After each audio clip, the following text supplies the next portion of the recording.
Good evening, everyone, and thank you very much for coming tonight. And I'm so grateful for everyone who has traveled here. I'm Mark Patterson. My brother Craig is right over here. And just to start off our memorial program, I wanted to introduce you to a good friend of my mother's and father's, Mr. Dale Bruning, who is playing the guitar for us tonight. And he's already played some of my mom's favorite composers, Louis Bonfa, Gentleman, Cole Porter. He played All the Things You Are, Jerome Kern. I forget who wrote the last one. It was Toots Thielemans before, Bluesette, and, well, the last one, what was the last, the one you just played?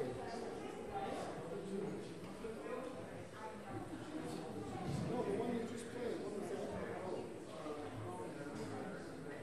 was that? I forgot the composer of Gone with the Wind, but anyway, so one song I would just like to introduce, and Dale would like to play for Mom, and that is Cole Porter, Every Time We Say Goodbye.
Is all that applause for me?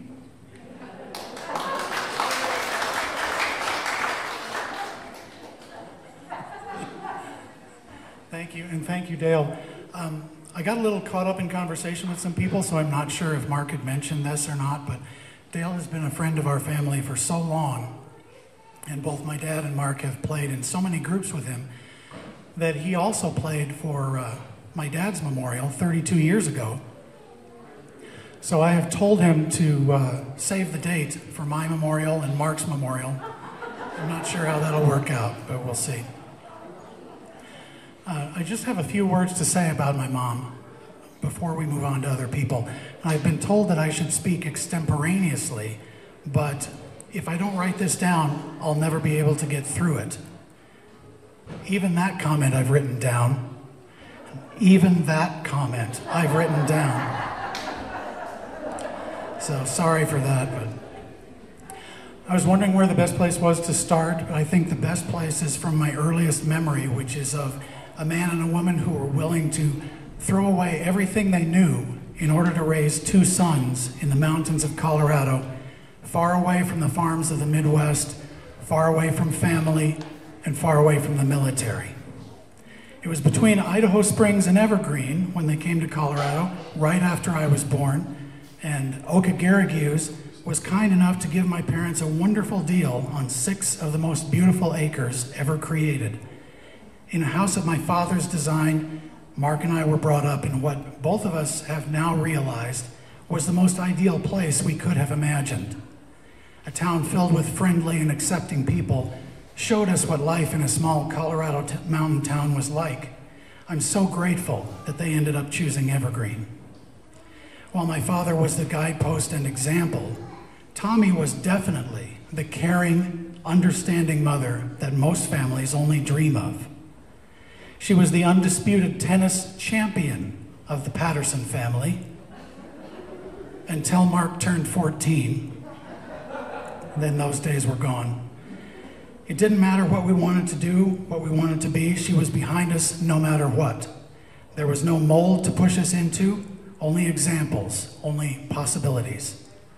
But through all that, while we knew her as our mother, she could not be defined by just the word mother. That was only the smallest part of who she was, no matter how fully she inhabited that word.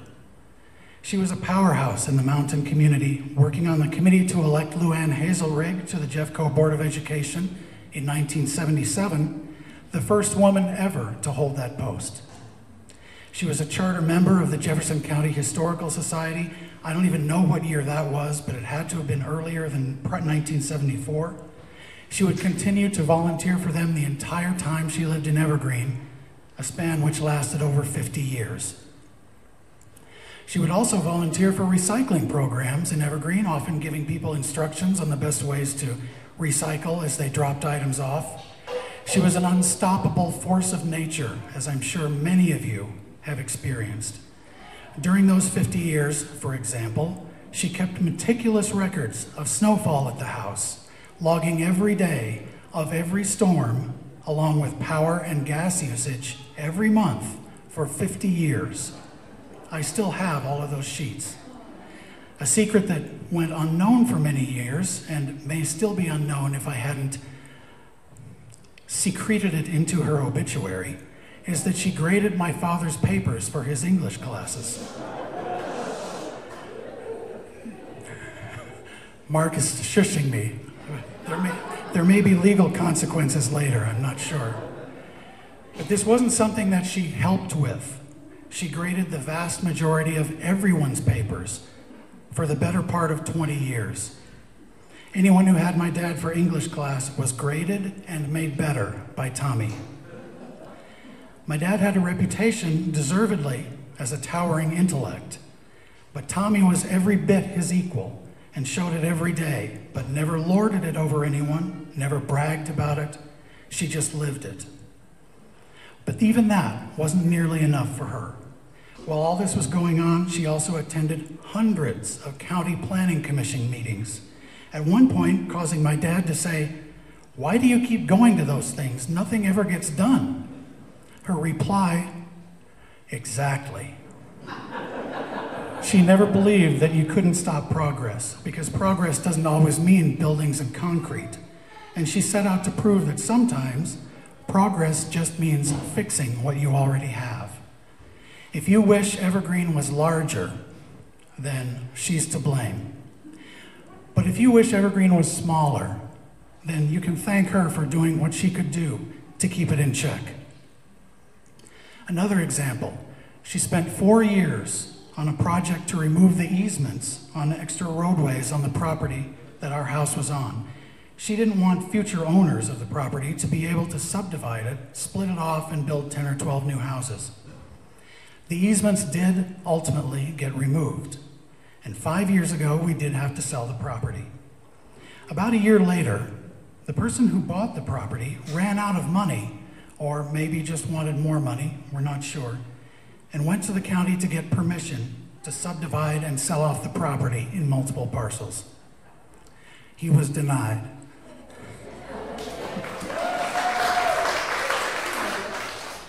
And he no longer owns the property. She was a tireless volunteer to anyone who needed help, and the number of organizations she was a member of and donated to is so lengthy that I was going to list off some of them, but upon looking at the list, I realized we simply don't have time to do that. Just know that there are almost 100 organizations. As I mentioned a few years ago, we needed to move her out of the Evergreen house, and she went to St. Andrew's, a continuation of care facility in Aurora. At that time, the entirety of the Patterson Western Library was donated to the Rocky Mountain Land Library, where it still exists. Fast forward to last year, when the pandemic came around. Everyone in the facility was restricted to the building, and most, for a time, couldn't even go out of their apartments. My mom had a list of every resident and their phone number. In another example of her trying to help people without them asking, she took it upon herself to call every single resident just to make sure they were okay and see if they needed someone to talk to. As it turned out, many of them were surprised and grateful for her contact. It's true that there were a handful of people who did not particularly appreciate being contacted, so she dutifully crossed them off of her list. But why would she need to cross them off of the list? Because the pandemic went on for so long that she called every single person on the list 7 times. It didn't matter whether they wanted to talk for 10 seconds or 2 hours. She happily indulged them because she was indulging herself too. She loved talking on the phone, which was fortunate as it became her lifeline to all of her friends as she and they became less mobile over the years. Just in closing, I've had some coins made up. Well, actually, even before I get to that, see, this is why I wrote it down. I can't remotely express how crucial Tommy has been in making me the person that I am, the person I'm proud to be, and I am eternally grateful for her example. Thank you all so much for being here. Everyone who is here is fulfilling her lifelong wish to be an important and contributive component in your lives. Now onto the coins. I've had some coins made up that everyone can take if you want. You're not required to, so that you can become a charter member of the Evergreen Grammarian Society. There's a brown stripe on there, which is the color of the trim on the house in Evergreen, and there's an orange stripe, which is one of the colors that we painted the kitchen in 1985. There's also a Latin saying, in librorum veritas, which, for those of you who have actively repelled any Latin you may have learned, means in books there is truth. If we run out, which I don't think we will, just let me know and I'll have more of them made. Again, thank you all so much for being here. You have no idea how much this would have meant to her. So maybe we'll start by, probably most of you know that my mother worked with the author Joanne Greenberg for quite a few years in a very close manner with her books and correspondence. And then, so Mrs. Greenberg is here, and I'd like to ask her to say a word. Thank you. Over 40 years, that woman knew everything, all the manuscripts. It takes about 3 books to write a book. She did the 3 books, typing them, retyping them. All the letters, all the extraneous stuff. And that was great. Way back in the 70s. I was getting overloaded with work and with things, and I said, I need a secretary. And after 1 or 2, short tries, Tommy came along. And it was just heavenly. Tommy was a realist, which is exactly what writers need. If you were full of crap, she would tell you. And yeah, and not mince words. And she would also say if some of the writing was a little, reached a little further than it should have. Oh, come now. I first knew the letter writing Tommy when I saw the steamers in the Canyon Courier over bad grammar. She would correct the grammar of all the writers in the Courier, and there were plenty of mistakes. And every so often, she would get mine and do it in a very nice and witty way. Tommy had a lovely dry wit, which was inherited, that I can see, by both sons. It was not, well, I wouldn't say wit, it was more like humor. Wit stings. Tommy didn't sting. Let me see how I would describe it. Soft blows. Soft but telling. The grammar part. And she remembered things that I had forgotten. She remembered people and incidents that I had forgotten. I was very, very sorry when the time came that she couldn't see anymore. She had struggled so much with her vision. And eventually it just wasn't working. She was getting injections in her eyes to try and stop what was an inevitable procedure. And she didn't whine or complain. It was just there, and we knew it was there. And when she left a great big fat hole, which has not been filled. I know some of these. I didn't know her, but I knew the tennis player. The first time we were together, she had to leave because she had a tennis game, and she was very good at that. And also, it's true that she, without pushing me, suggested that I join some of the groups that she was so very keen on helping. People, groups, and I'll miss her.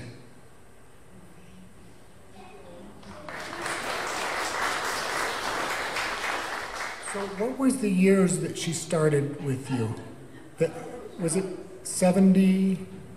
I'd say 72. 72, wow. Yeah. So that's like, for me, early years, but now fast forward to some late years, and one of our neighbors, one of my mom's neighbors, who is a very good friend in the late years that she was in Evergreen, Maryanne Bach. So I'm bringing this up for support, but I'm going to leave it to Beth Anderson to explain, or someone else will explain, why I brought this with me. Needless to say, Tommy gave it to me. And I will do my best to hold it together. I'm impressed that Craig and Mark could.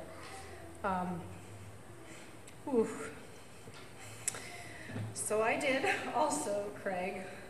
I wrote out what I wanted to say. I was a neighbor of Tommy's starting in 1993. I had come out from Washington, D.C. in Annapolis, Maryland. I had transferred out here from one branch of government to the other. I met Tommy soon after I arrived. I lived off of Skyline Drive on Aspen. I was the house not quite there on the corner, but at the end of Aspen Drive. And Tommy and I had so many different aspects of life in common. And I found a mentor, I found a dear friend, and I found the mother I never had. Really tender. I used to love to sit in your home because it just felt like home to me. And she knew I had a job that was really demanding and that I was the first woman in a number of different jobs, and she, just like Craig explained, she just stood behind me all the way. She introduced me to League of Women Voters here locally. I traveled so much that it was a challenge to get to know the local community, so I got to know it through Tommy's eyes. Without question, she knew how to get to the bottom line. And it struck me, and I shared this with Mark, I did the math when he called me. I knew she was approaching 90, and she had said to me many years before that 90 is just too damn old. I don't ever want to be 90. So this past Christmas, I purposely planted a tree for her in the National Forest. It's a card that I realize for other circumstances never got to her, but I'll make sure it gets to Mark and Craig. And I just knew it was my time to do it. She appreciated my background in environmental science and in water resources. And when Mark called,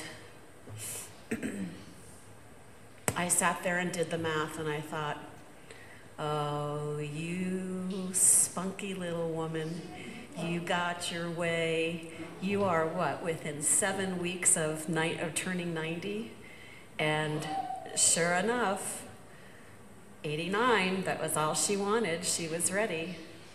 And so I just had felt that the planting the tree at Christmas, having it planted in her honor at Christmas time was my way of just acknowledging that I knew the call was going to be coming pretty soon, and it was our way of sharing the appreciation that we both had for the environment. Others will say this, she absolutely adored her sons, but she didn't want to spoil the two of you. So she found her own ways of letting the rest of us know how terrific you two guys are. For Mark, she was so grateful that music brought him back to Colorado, that jazz brought him to Denver every month, and it was always a pleasure if she'd ask me to drive her down when her eyesight was challenged. With Craig, they had such a little sense of humor going back and forth. They just knew how to dig at each other, and she so appreciated Craig's accomplishments, his computer skills, and when research became a little more difficult for her with her eyes, she just appreciated the different topics that she could give to Craig and that he would look up that topic. When I moved from the area, she was wonderful to take the music instruments from my family and hold on to them for me for a while. And we always kidded, we just smiled that she used to just let me be the daughter she didn't have. So then a few funny stories, because it wouldn't be celebrating Tommy if we didn't tell a couple of funny stories. So in the neighborhood, we dubbed her the Queen of Pithy Letters. Tommy could say volumes in a few sentences. So try being the majority leader of the Senate, United States Senate, and receiving this letter. I'm going to leave the name out. You'll figure it out. Your job is to represent the people of the United States as the majority leader of the United States Senate. The President of the United States was elected by a majority of the American voters. He represents all Americans. Your recent statement that you will do everything in your power to assure our president is not only not successful, but that he has one term is un-American and downright disgraceful, here and across the world. I'm old enough to be your mother and have lived through more presidents than you can count. If I was your mother, I would swat your butt. And I believe your mother would agree with me. No written response is appreciated. That's pretty much. Now, I believe in storage. I have the copy of this letter, but I paraphrase, but this is pretty much what she had to say. So then on another matter in our community, she helped me with protecting my own property and getting an easement on it, and then she went on to do an easement on her property. But we had this very strange issue that occurred with a nonprofit. The board of the nonprofit didn't seem to understand where their authority began and where it didn't. And so she figured out who the corporate entity was for this nonprofit, to which she wrote, "To whom it may concern, your local minister and his church have bulldozed my neighbor's private property. What part of being Christian is this? You best get involved. Your locals don't understand common law. Our neighborhood is suing you. And while you're at it, replace the minister. He is damaging your name in this community." Signed, Elizabeth Patterson. So those are just two of the many pithy letters that she could pull together that I wanted to share. And my wish for Tommy, there won't be a ballot that I fill out, an election night that I won't know, that she is right there with me, because we used to talk through those events, those activities. And I just know that she will somehow signal to me, and this is my wish for her, is to let me know how thrilled she is when there is the first female president of the United States. Thank you.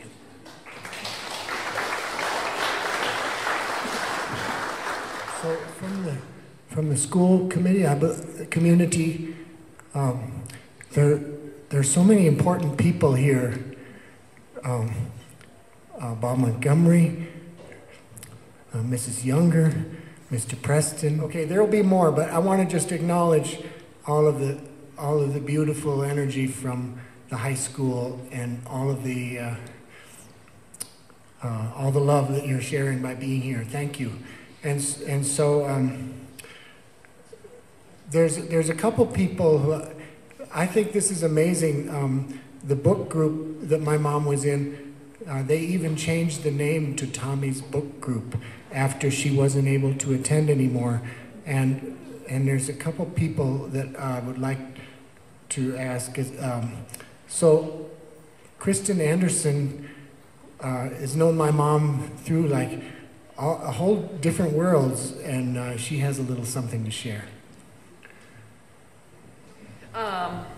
Actually, Mark and I go back to, he doesn't even know this, to kindergarten. He was in Mrs. Carlson's class, and I was in Mrs. Meyer's class. And then we moved away to Georgetown, and then we came back. And when I was a junior in high school, and then I got involved in the band, the jazz band, and that's where I met my husband.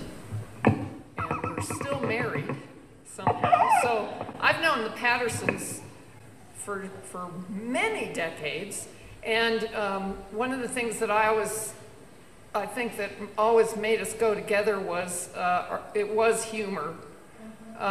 It was the humor. They knew the canon. Bob and Ray, Pogo, Spike Jones, you know. Yeah, all those people, and anything in the New Yorker. And in fact, late this afternoon, I thought, oh, I could wear my New Yorker cartoon T-shirt in Tommy's honor because I was the beneficiary of it later in her life, later in our lives, of her copies of the New Yorker and the Atlantic, which I was very grateful for. And of course, if you got almost anything in the mail from her, it might have included a New Yorker cartoon. And I have one that I've had on my desk for decades, and it just is, I just can't tell you how even, I mean, it's a couple, you know, it's more than 20 years old probably. I'll describe it for you. It's a forest scene with a monster. You can see the monster from the back, and you see a scattering of a shoe with a buckle and a bow tie and a hat with a ribbon around it and a few bones. And the title of it is Hansel and Grendel. And she wrote on the back, she sent this to me, and she said, I was really writing to thank you for your birthday wishes, but the cartoon distracted me and I forgot. But I somehow, Mark was the best man at our wedding, and so we've considered the Pattersons dear friends for a very long time. And I don't remember how I came to be one of the people who Tommy played tennis with, but she was probably 70-something and I was 40-something or something, so it was a pretty funny kind of tennis we played. And in the beginning, I mean, I could beat her sometimes and she could beat me sometimes, and we kept score, and she, you know, I revived my knowledge of how to score tennis thanks to her and that sort of thing. And then eventually you know, she was slowing down and it was looking like it was kind of maybe not such a good idea to play a full game. So I talked her into we'll just play and we won't score it, but we'll have fun anyway. And so it was really a lot of fun. But the real reason I asked her, I figured out a way to get her to stop scoring is because when she beat me, she would gloat. And I really couldn't take it, so several things in Tommy, Craig, you took the words out of my mouth. I was going to declare her Evergreen's grammarian. And I happen to know that she would not only correct the newspaper, but she would take her marked up version of the newspaper to the newspaper's office and show them what, you know, how just, and I have a lot of book group members. I'm in the book group as well, and a lot of us have Tommy's how to conjugate the verb to lie, and so we have that on her bulletin board so that we can get the right version of lie, lay, whatever. And she also, from Joanne, she shared with me a really great list of phrases or types of rhetoric, you know, stuff like that. So because I ended up studying classical languages, and so I always valued that a lot. But one of the greatest things about Tommy Patterson, not only did she like to talk on the phone, she was a great conversationalist. And we could talk about absolutely anything, and we did. And I remember, I can't remember the conversation. There were just hundreds of these conversations, but she had strong opinions, but she wasn't judgy. And she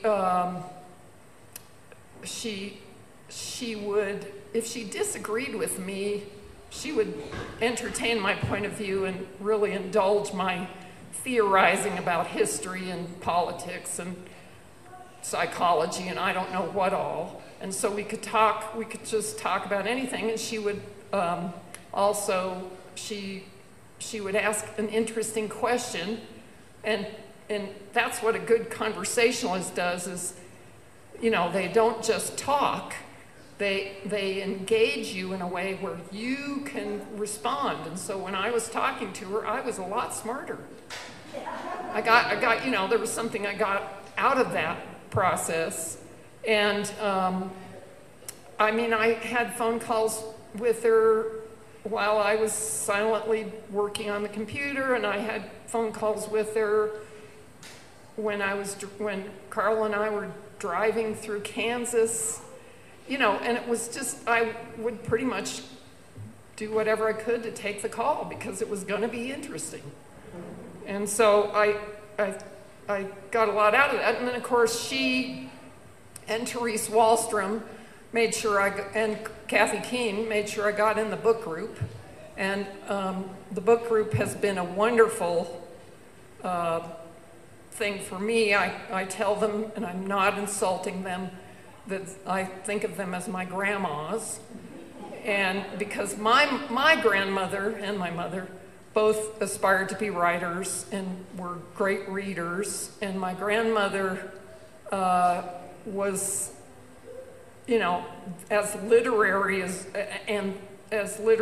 as Tommy and the book group always has been. And so I've always enjoyed that vibe.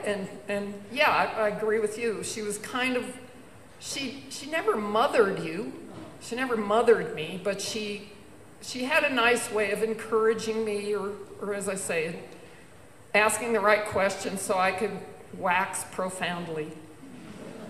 And I did want to say something about her, and yes, her amazing intelligence. She had terrific taste in books, in the things that she read. And I was talking to Mark the other night, we were trying to remember a couple of, which was maybe her favorite, and I think Stegner was her most favorite author, and we think Angle of Repose was right up there. I think she also just loved John McPhee. And I brought a little, I'm pretty sure she introduced me to Laura Knisley because she used to quote him or say something, and eventually I had to go and look it up. And it really is, it's really beautiful writing. And so she did write. She wrote all those letters. She wrote book reviews that she sent to friends with her pirated New Yorker cartoons in there. And so she always, I don't know, she did, and she encouraged musicians and writers and people to be good people and all that sort of thing. So she really was a really remarkable human being and person and friend, and I can't even remember all the funny things that the jokes we shared and all that, but I know that some of her vocabulary has entered my own dictionary, my own lexicon. Once she was talking about her, I think she had her hot water heater replaced or something like that, and it had lasted 25 or 30 years, and she said, and so the guy put it in, and she asked him how long was that gonna last, and he said, well, probably, you know, it is improved. It'll probably last 5 years. And then another one is that I do use quite frequently. The older I get, the more frequently, which is as we move along the continuum of time. That was a good one. So she just had, she definitely had funny things that she said. And I just, thinking of her, I agree too that thinking of her losing her sight and being unable to read was really sad, but she somehow didn't let that ruin her. Let us not forget her dishpan of books. You know, she really lived in her books. She read, she thought, she kept up on current events. So she really was, I mean, a treasure. And so I love her, and I'm so glad that I'm a better person, I'm a more fun person since I know her. So thank you. I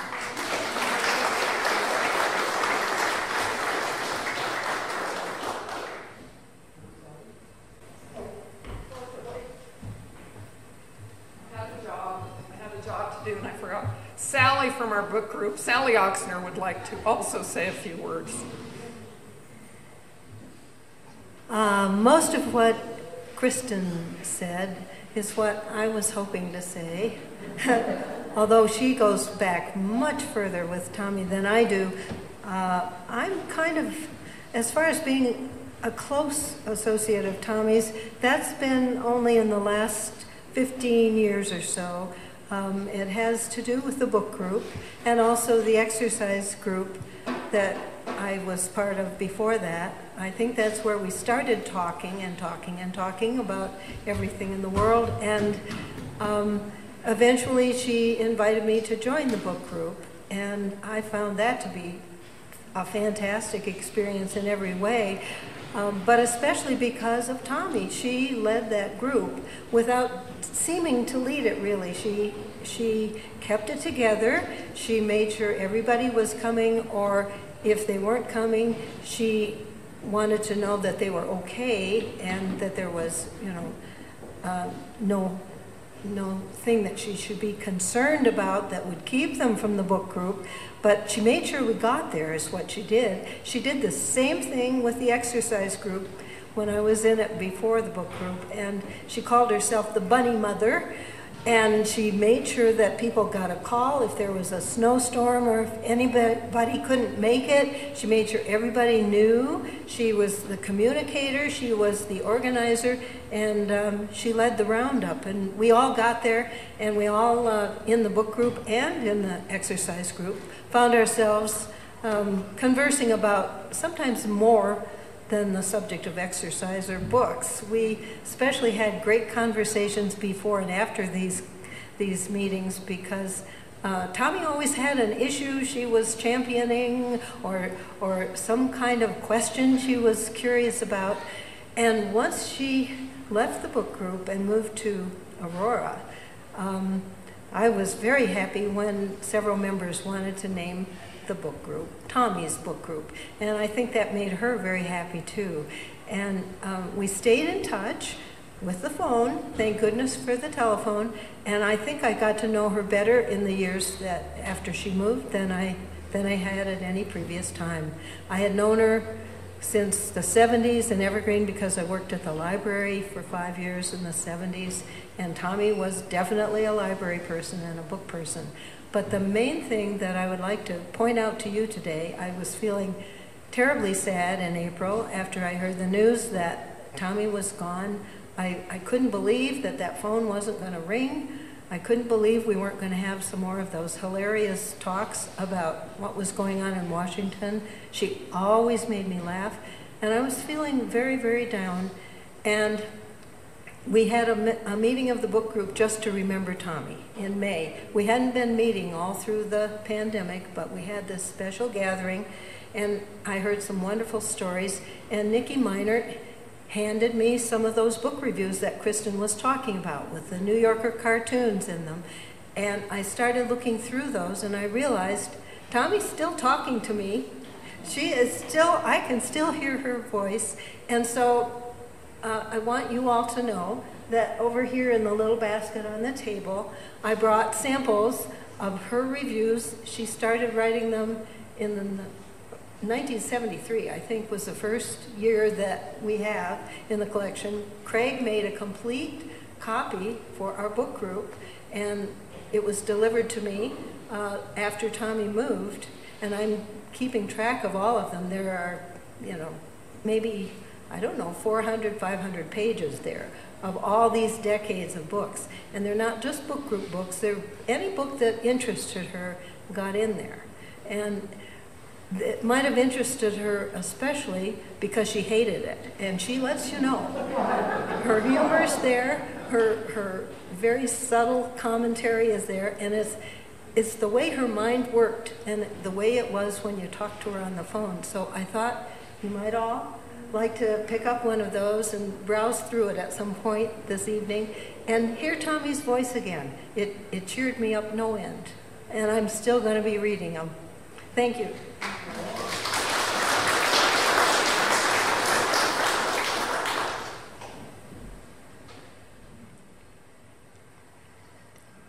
So her grandmother, her granddaughter Maggie, our daughter, Pat and my daughter, sorry, I can't even talk,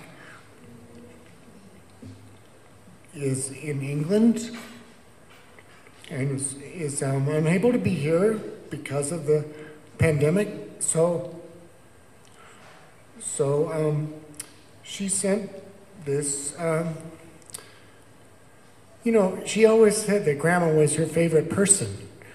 So she's kind of devastated not to be here, and I wanted to share this little audio excerpt of her, and she reads from one of Grandma's favorite books also.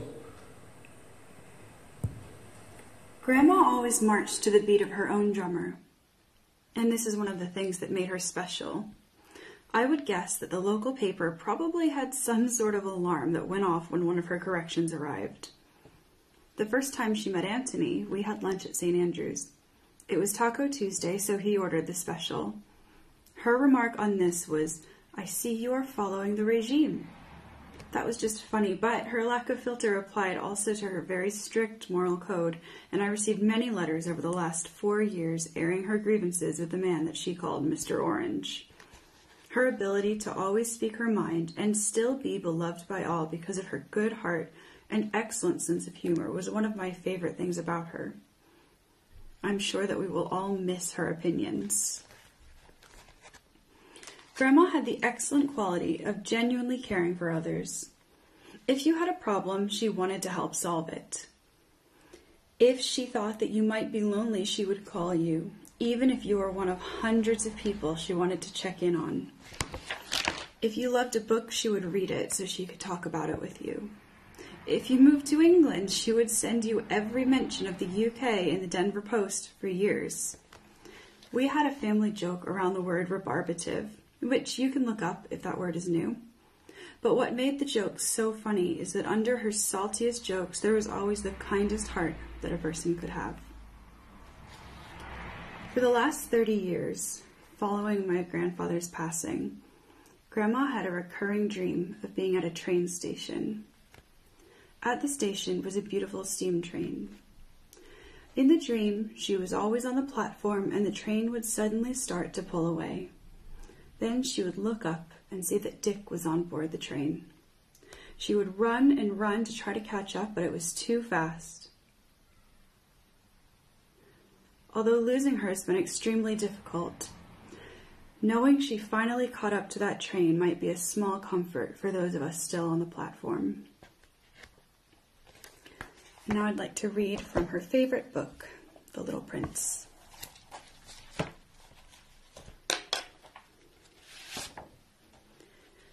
It was now the 8th day since I had had my accident in the desert, and I had listened to the story of the merchant as I was drinking the last drop of my water supply. "Ah," I said to the little prince, "these memories of yours are very charming, but I have not yet succeeded in repairing my plane. I have nothing more to drink, and I too should be very happy if I could walk at my leisure toward a spring of fresh water." "My friend the fox," the little prince said to me. "My dear little man, this is no longer a matter that has anything to do with the fox." "Why not?" "Because I'm about to die of thirst." He did not follow my reasoning, and he answered me, "It is a good thing to have a friend, even if one is about to die. I, for instance, am very glad to have had a fox as a friend." "He has no way of guessing the danger," I said to myself. "He has never been either hungry or thirsty. A little sunshine is all he needs." But he looked at me steadily and replied to my thought, "I am thirsty too. Let us go for a well." I made a gesture of weariness. It is absurd to look for a well at random in the immensity of the desert, but nevertheless, we started walking. When we had trudged along for several hours in silence, the darkness fell, and the stars began to come out. Thirst had made me a little feverish, and I looked at them as if I were in a dream. The little prince's last words came reeling back into my memory. "Then you are thirsty too?" I demanded. But he did not reply to my question. He merely said to me, "Water may also be good for the heart." I did not understand this answer, but I said nothing. I knew very well that it was impossible to cross-examine him. He was tired. He sat down. I sat down beside him. And after a little silence, he spoke again. "The stars are beautiful because of a flower that cannot be seen." I replied, "Yes, that is so." And without saying anything more, I looked across the ridges of sand that were stretched out before us in the moonlight. "The desert is beautiful," the little prince added. And that was true. I have always loved the desert. One sits down on a desert sand dune, sees nothing, hears nothing. Yet through the silence, something throbs and gleams. "What makes the desert beautiful," said the little prince, "is that somewhere it hides a well." I was astonished by a sudden understanding of that mysterious radiation of the sands. When I was a little boy, I lived in an old house, and legend told us that a treasure was buried there. To be sure, no one had ever known how to find it. Perhaps no one had ever even looked for it, but it cast an enchantment over that house. My home was hiding a secret in the depths of its heart.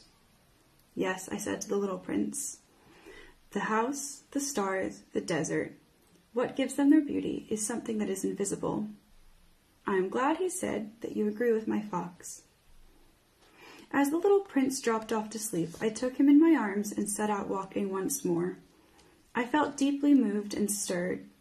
It seemed to me that I was carrying a very fragile treasure. It seemed to me even that there was nothing more fragile on all the earth. In the moonlight, I looked at his pale forehead, his closed eyes, his locks of hair that trembled in the wind, and I said to myself, "What I see here is nothing but a shell. What is most important is invisible." As his lips opened slightly with a suspicion of a half-smile, I said to myself again, "What moves me so deeply about this little prince who is sleeping here is his loyalty to a flower, the image of a rose that shines through his whole being like the flame of a lamp, even when he is asleep." And I felt him to be more fragile still. I felt the need of protecting him, as if he himself were a flame that might be extinguished by a little puff of wind. And as I walked on so, I found the well at daybreak.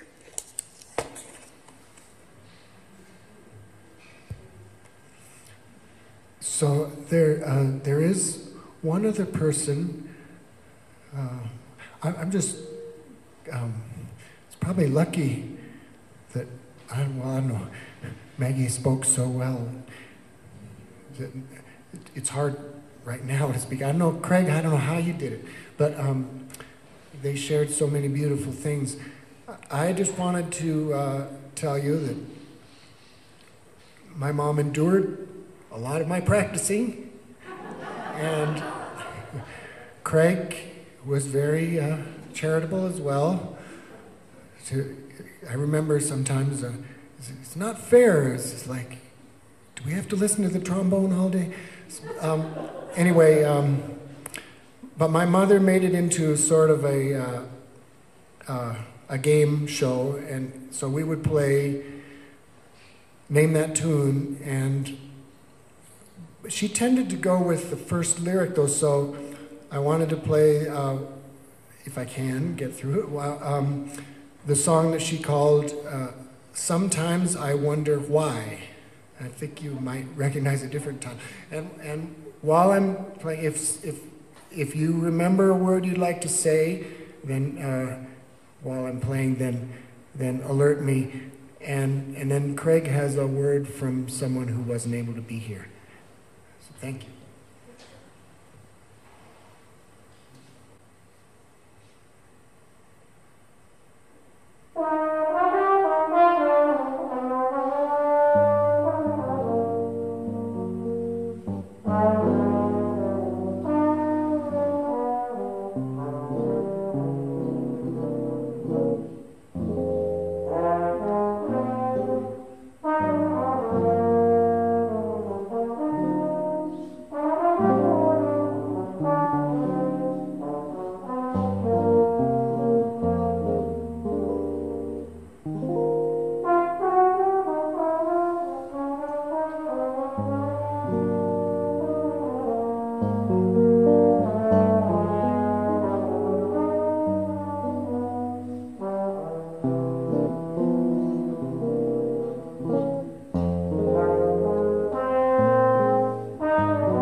That was wonderful, Mark. I thought you got through that very nicely.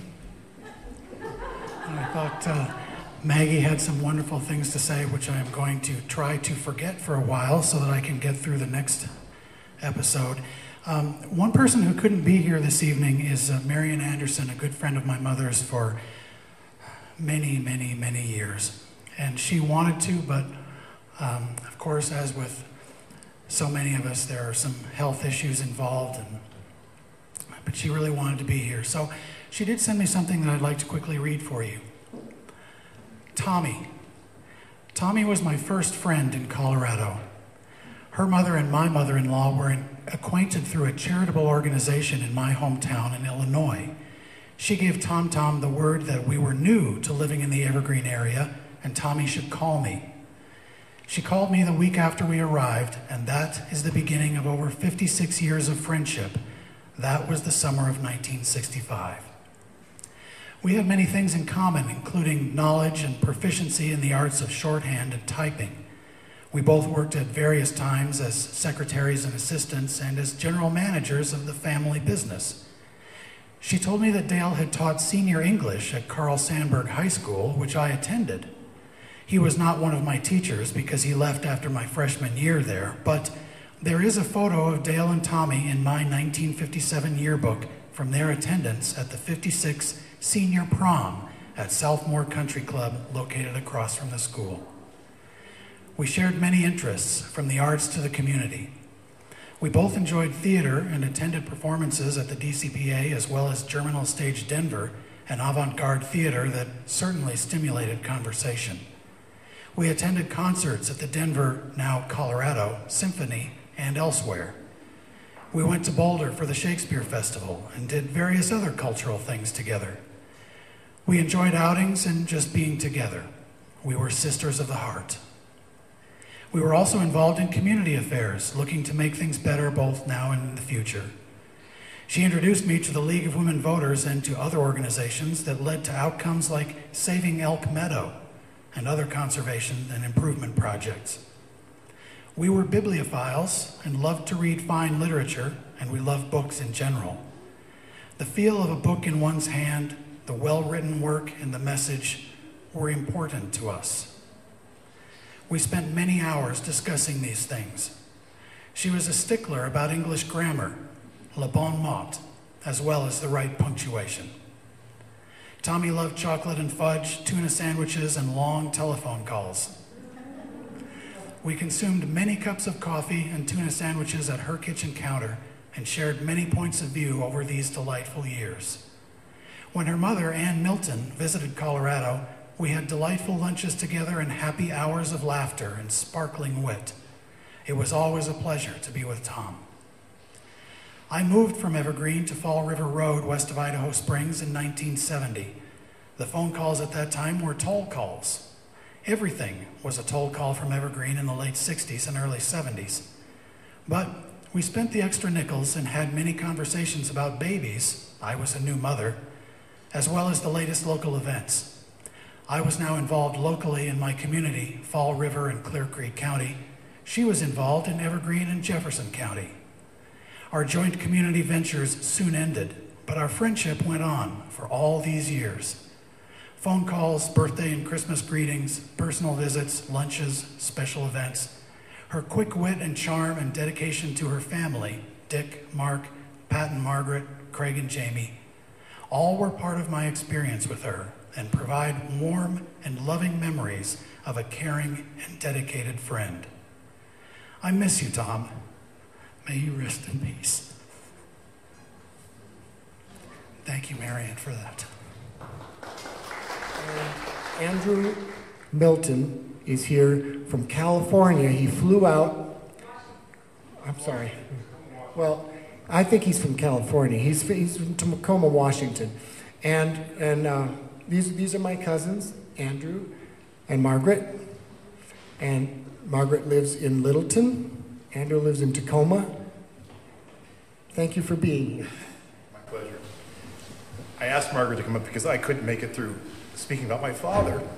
2 years ago, my father was Tom's oldest brother. Sorry, it's fine. You know, they say that memorials are actually for the living, so this is actually for Craig and Mark. And Craig, I wanted to say, when you said your mother, the most caring mother that everybody dreamed of, I wanted to say, and I think it's true for my sister, Margaret, that there were key times difficult times, that your mother served me, blessed me with her care, because she did listen, and she could hear difficult things and sit with them and give back what you needed. So, I'm sorry, I felt fine this whole time. So I want to let you both know that it didn't diminish her care, concern, love for you, and she gave some of the same thing to me, and I think to my sister as well. So I wanted to just say that to you so you could hear that and know that your mother was a blessing to me. Thank you.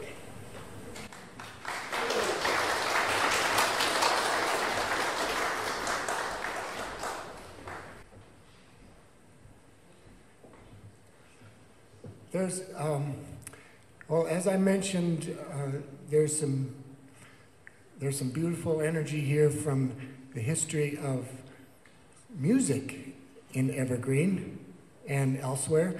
There's a nice little tradition that comes from New Orleans where we try to sum up the whole spirit of the moment by sending you off to get a bite to eat with some good music. And so just, you know, a song that my mom liked.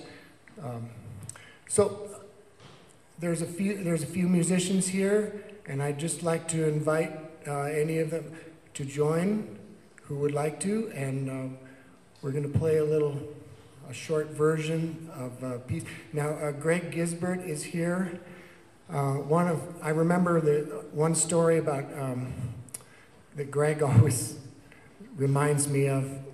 My mom, once I asked her if she would like to come down and hear us play with Convergence that night in Denver, and her reply was, well, do you want to watch me, you want to come and watch me vacuum later?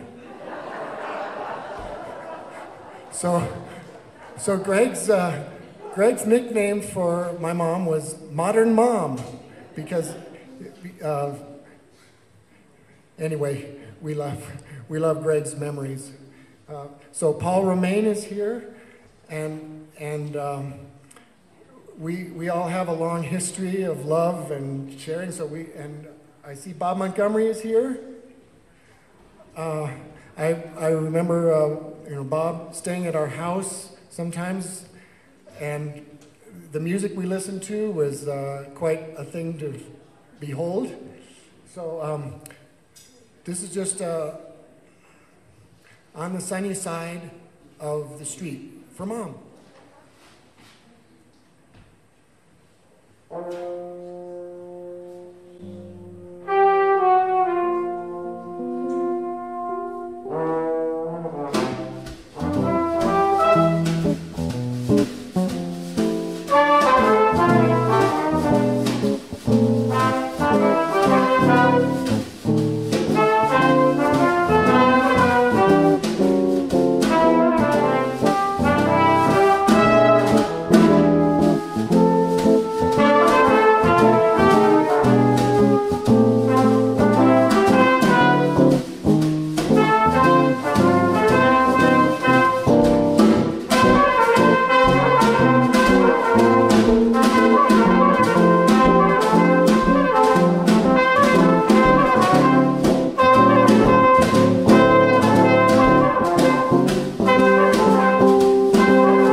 thank you all for being Mom's friends and beloved family.